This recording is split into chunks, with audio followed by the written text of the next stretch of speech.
Hey guys, just wanted to do a quick intro to introduce part 2 of my video. I hope you like it. If you do, please leave me feedback and comments and give me a thumbs up and subscribe to my channel. Without any more talking, here's part 2. Oh Lord, let's fast forward to the next week. My son had an eye appointment. And at the eye appointment, they had found something in his eye that he didn't have the equipment to really diagnose it. So he knew that my son needed to, my younger son, who's 11, needed to see a eye surgeon. So we had an appointment with the eye surgeon, and she dilated his eyes and everything else like that, and she looked in his eyes, and lo and behold, he has debris in one of the layers of his eye. And it kind of looks like an egg yolk, they describe it. And we've seen pictures of his eye, and it does look like an egg yolk. I think it's called like Best Vitiform Muscular Dystrophy or something like that. Basically, what it means is that you're not going to be able to see out of that eye 100%. Eventually, it'll take your front vision, but your peripheral vision hopefully stays. In rare cases, it takes your peripheral vision too. Also, sometimes it can go to the other eye and it affect both eyes. But for right now, it's just in my son's one eye. And it's funny because, let me tell you why it's funny. I have been watching this boy's eye since he was like 3. Because every time I took a picture of his one eye was yellow. Every single picture I took of him, his eye was yellow. No one else in the picture would have red eye or any other kind of eye problems but him. So I was always concerned and always took him to the eye doctor and being like, hey, look at this picture. Can you tell me why it's like this? And I heard, well, it's just his pupil is slow to react.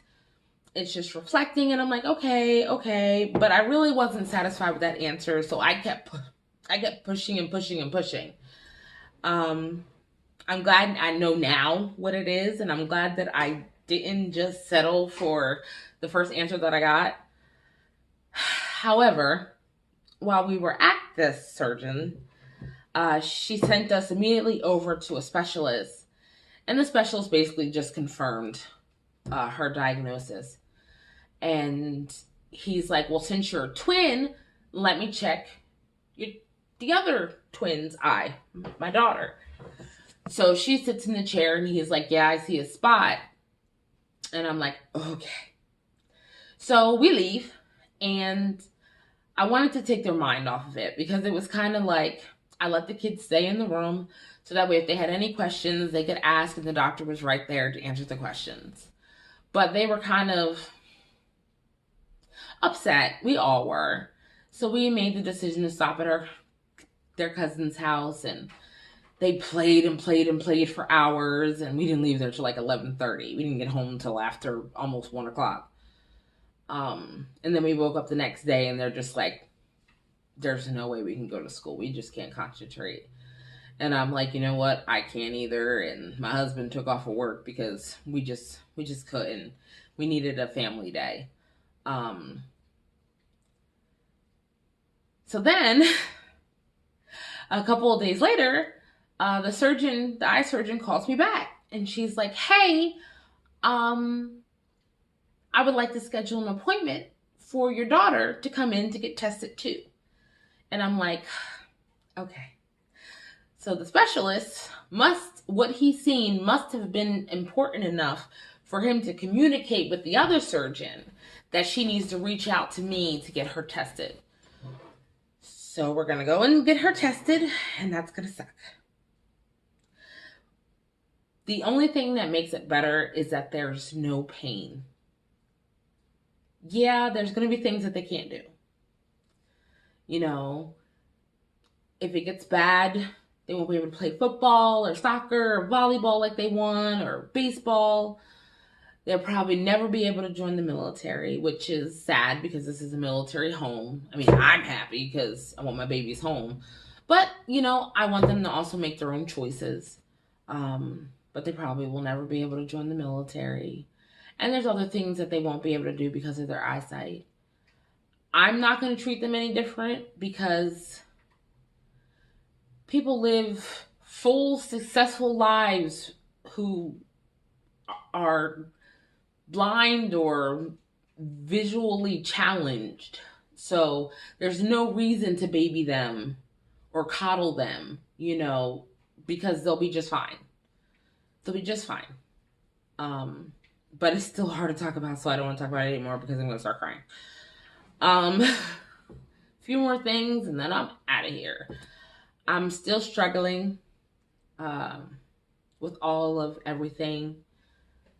My chest still hurts every now and again. It still kind of takes my breath away. I don't necessarily run to the hospital every time my chest hurts. I kind of just let it go, especially since I had the heart monitor. So I was like, bet I'm going to have this heart monitor record it while it's happening instead of me calling 911. So I just would hit record and it would record what was going on with my heart at that particular moment in time. We talked about me still being dizzy. And it's sitting in general. It's not necessarily just the car. Just sitting in general. Like when I get up from this, I'll be very dizzy. And it sucks. But it's okay. I'm still swollen in a lot of places. I have to start physical therapy soon. I've been trying to put it off for as long as possible, but I got to start it soon. I've had injections in my back. I've had 2 steroid injections on the right and 1 epidural on the right, in the right lower facet of my back. And then I had a epidural injection in the left facet of my back. Very angry spot. That's probably why my back hurt so much, because it was angry. Promise, didn't hit the doctor. Wanted to, didn't. Took it like a champ. Took it like a champ. Was very disgruntled. Like I wanted to just beat everyone in the room. But the problem is that the pain is still there, so I'm gonna have to probably get another shot, which is fine. I don't care.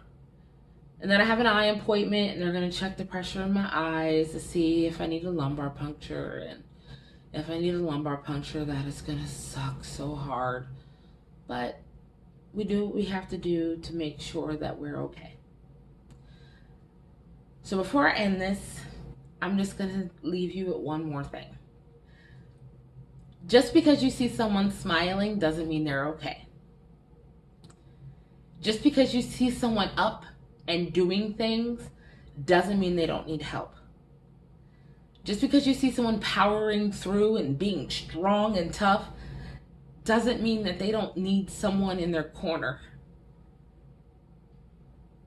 Sometimes we forget that people need help, or that people need an ear, someone to listen to.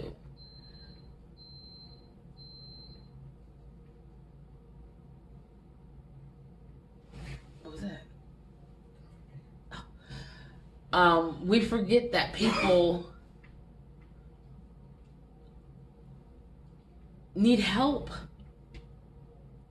Everyone's like, you're such a strong person. Oh my goodness, you're such a strong person. You're such a strong person. And it's like, because I have no other choice but to be strong. That's it. I don't have a choice. I have no choices. I don't want to be strong all the time. Sometimes I want to hide under my blanket and just cry. I can't. Sometimes it would be nice if someone just came over and said, hey, listen, I know you're going through a lot right now. Do you need to talk about it? And then let me talk. Don't try to fix it, because you can't. Don't try to interject what your life is like, especially if you're not dealing with chronic illness. If you're not dealing with constant pain. My life is pain. I will always be in pain till the day I die. There is not a moment I will not be in pain. I don't get an option to just stop or to just let it go or anything like that. People tell me when I talk about being sick, oh, you're whining. Oh, you just want sympathy. No, I'm just talking about my life, because that's what happens to me on a daily basis. It's not that I want sympathy. It's like you talk about your day. I'm telling you about mine. My day just happens to suck. Sorry if it makes you feel uncomfortable, if it makes you feel bad about yourself, or if it's not something that you want to hear. I don't care.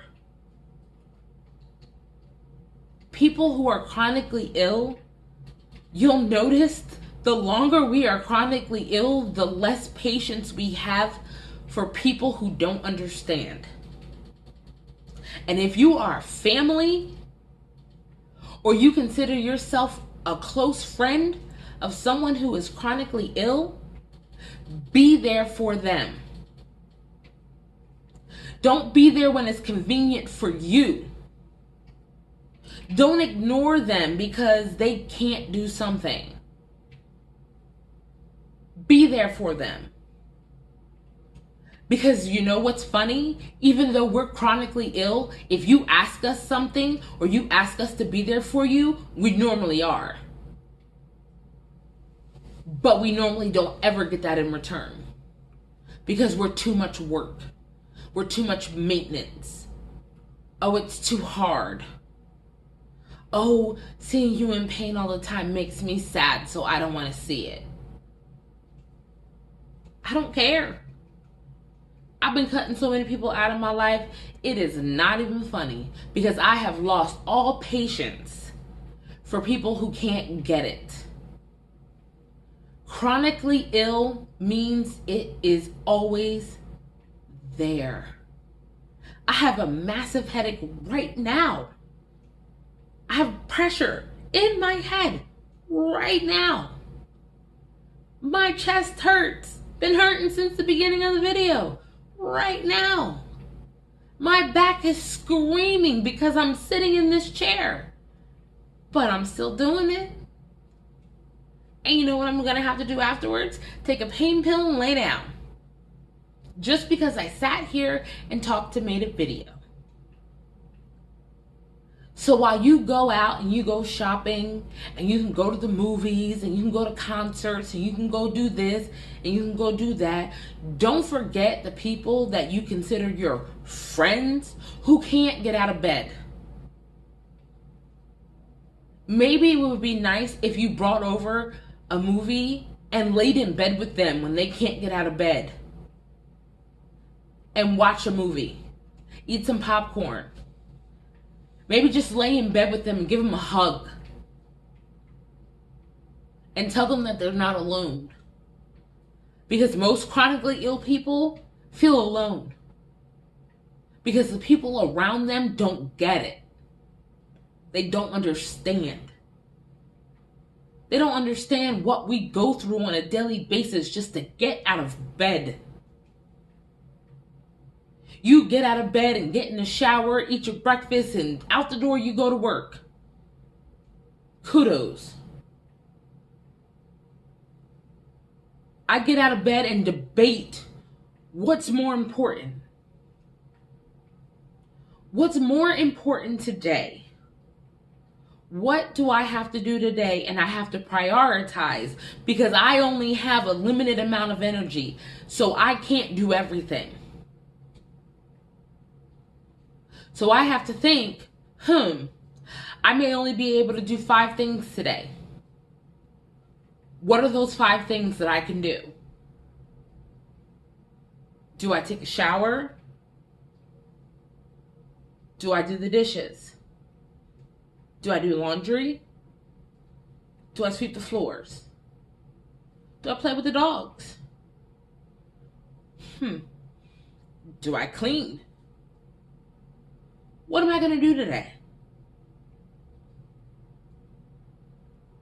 That's the mind of someone who's chronically ill.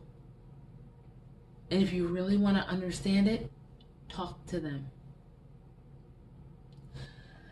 That's my rant. Until next time, guys. Deuces.